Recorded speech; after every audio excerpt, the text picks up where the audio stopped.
Welcome to our quick tutorial on adding a custom input category in Harvest Profit. Go to your inputs page, and there is a plus categories button in the upper right hand side of your page.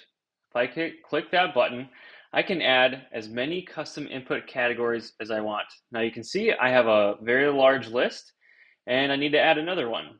I'm going to add shop expenses as an expense category. I'll click Save.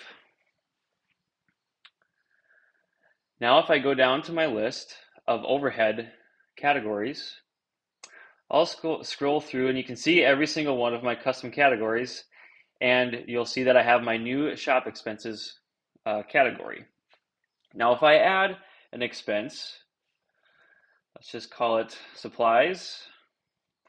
I want this to apply across all my fields, and I'm just going to put 10,000 as a total amount.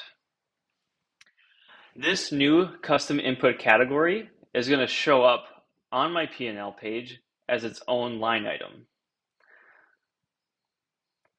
Since I just added it and I added a cost to it as well, it's going to be showing up as shop expenses, and I can click into that and see my actual item that I entered and how it's applying across my farm. If you have any questions on this, please email support@harvestprofit.com. You can also email us directly from your account. If I click the help button and then click the ask button up top, I can send an email directly from my account and that'll come right into our inbox. Thanks.